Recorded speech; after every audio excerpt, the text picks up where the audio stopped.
जय सिया राम। मैं आप सबको सुना रही हूँ सुंदरकांड अर्थ सहित। जय श्री गणेशाय नमः। जय सिया राम। जानता हूँ असी स्वामी बिसारी, फिर काहे ना होए दुखारी।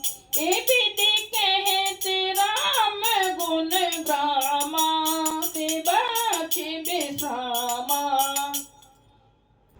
जो जानते हुए भी ऐसे स्वामी श्री रघुनाथ जी को भुलाकर विषयों के पीछे भटकते फिरते हैं, वे दुखी क्यों ना हो। इस प्रकार श्री रामचंद्र जी के गुणों समूहों को कहते हुए उन्होंने अनिर्वचनीय परम शांति प्राप्त की।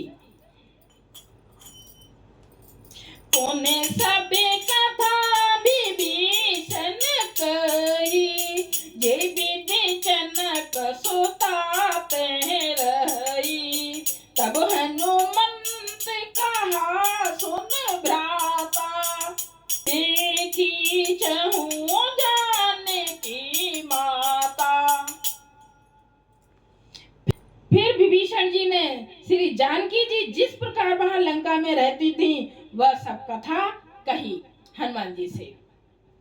तब हनुमान जी ने कहा, हे भाई सुनो, मैं जानकी माता को देखना चाहता हूँ।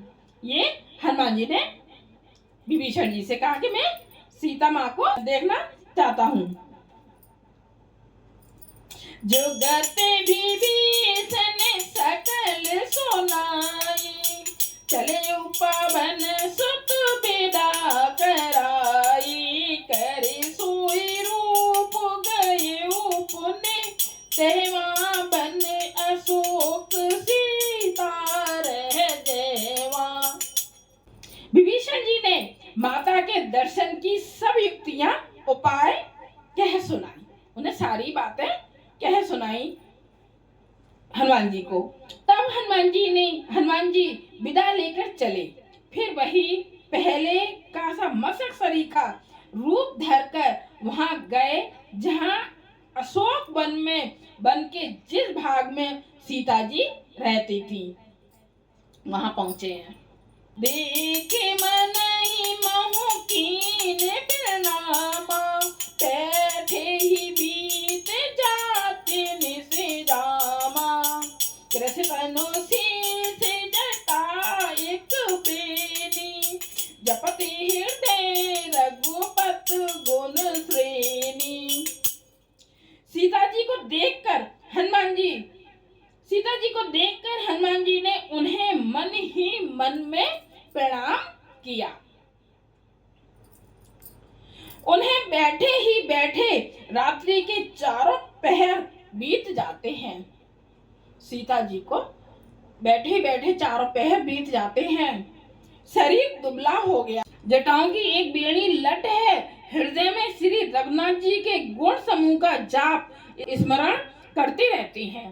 सीता जी बैठे बैठे लेटती नहीं है, बस ऐसी बैठी रहती हैं और श्री रघुनाथ जी को स्मरण करती रहती हैं, ध्यान करती रहती हैं।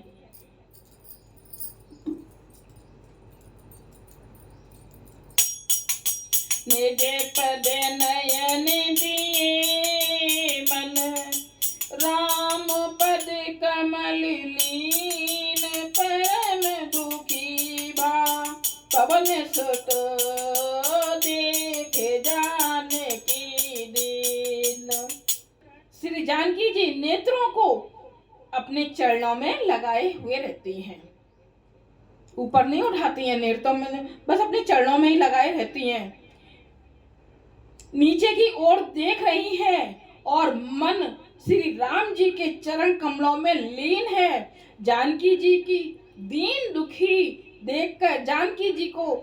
दुखी देखकर पवन पुत्र हनुमान जी बहुत ही दुखी हुए हैं।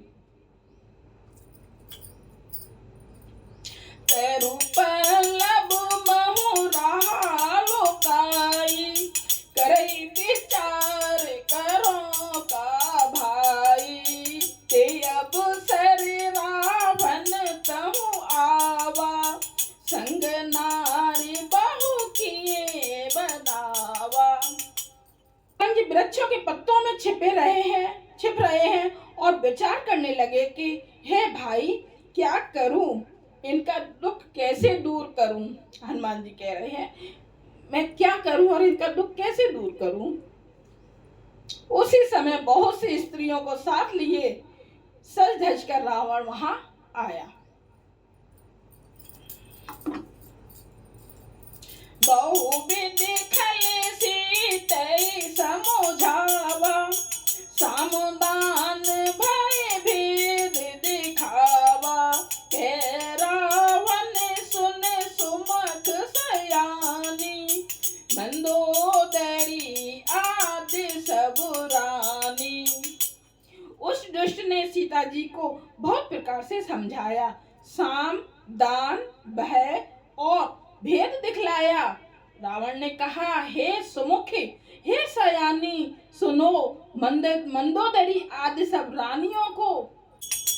तब अनुचरी कहूं पन मोरा, एक बार बिलोक मम ओरा। तृण धरि ओट कहत बेदेही, सुमरे अवधिपति परम स्नेही।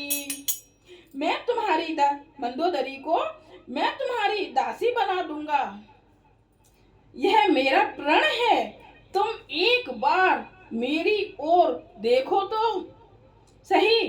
अपने परम स्नेही कौशलाधीश श्री रामचंद्र जी का स्मरण करके जानकी जी तिनके की आड़ एक तिनके की आड़ पर्दा करके कहने लगी।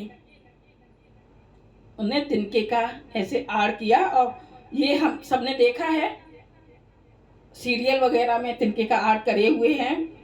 और कहने लगी सोने 10 मुख अगोते प्रकाशा, कब मुके नलिनी करई विकासा।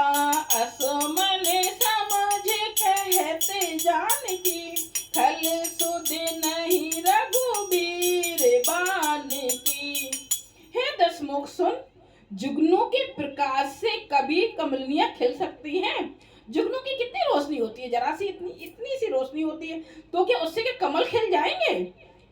जानकी जी रावण से बोल रही हैं। जानकी जी फिर कहती हैं तू अपने लिए भी ऐसा ही मन में समझ ले। रे दुष्ट, तुझे श्री रघुवीर के बाणों की खबर नहीं है, मतलब श्री रामचंद्र जी के बाणों की कोई खबर नहीं है।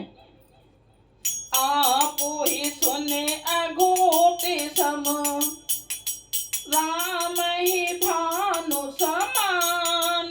परोस बचन सुने काड़ी अस, बोला अति खिसियान।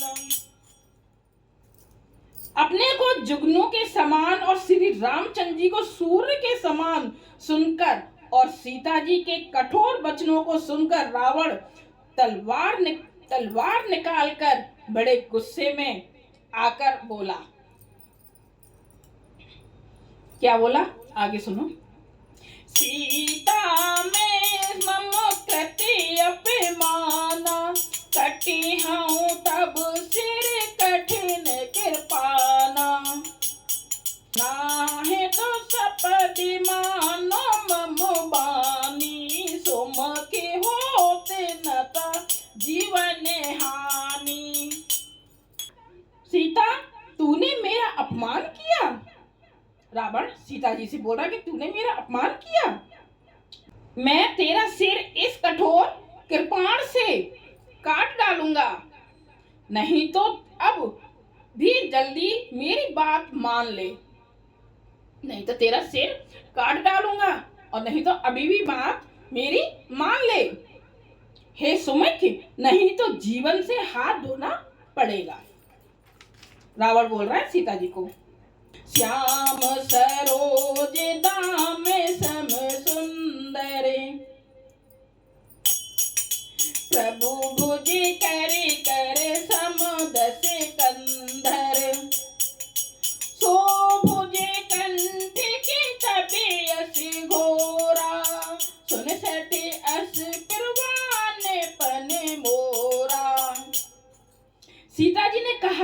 हे दशग्रीव, प्रभु की भुजा जो श्याम कमल की माला के समान सुंदर और हाथी के सूंड के समान। देखो सीता जी कैसे बोल रही हैं कि सीता, हे दशग्रीव, प्रभु की भुजा श्याम कमल की माला के समान सुंदर और हाथी की सूंड के समान पुष्ट और विशाल है। हाथी सूंड से ही पेड़ वगैरह सब तोड़ डालता है ना, तो कितनी विशाल है सूंड, अब हाथी की सूंड। तो ऐसे ही राम जी की भुजा कैसे है, इतनी तो सुंदर है कमल की माला की तरह, और हाथी की सूंड के समान पुष्ट और विशाल है। या तो बर भुजा ही मेरे कंठ में पड़ेगी या तेरी भयानक तलवार ही रे शट सुन, यही मेरा सच्चा प्रण है।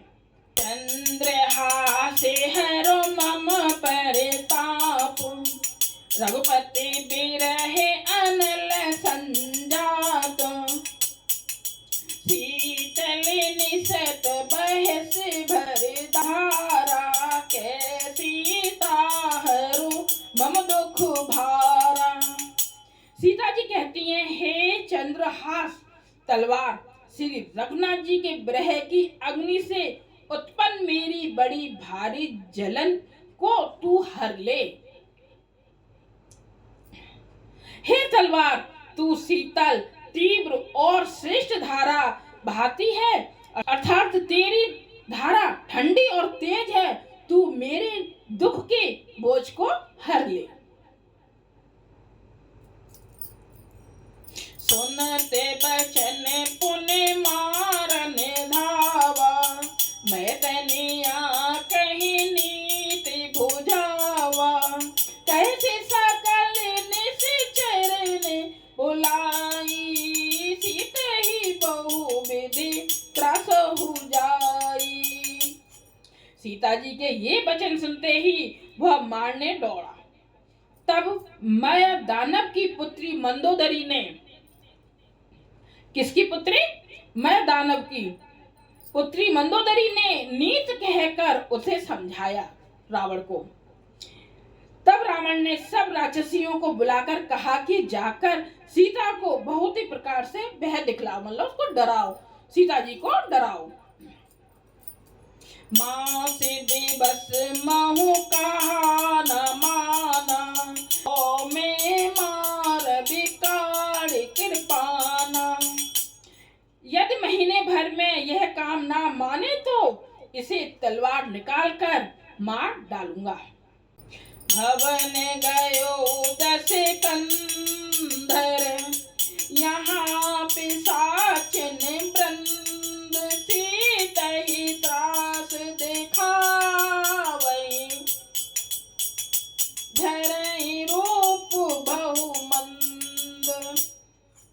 यों कहकर रावण घर चला गया। यहाँ राक्षसियों के समूह बहुत से बुरे रूप धरकर सीता जी को वह दिखलाने लगे, मतलब सीता जी को डराने लगे। आप सबको सुंदरकांड सुनने में कैसा लग रहा है जरूर बताइएगा, कमेंट कीजिएगा, सब्सक्राइब कीजिएगा, बेल आइकन दबाना ना भूलिएगा, जिससे कि मेरी लेटेस्ट वीडियो आप सबके पास पहुंच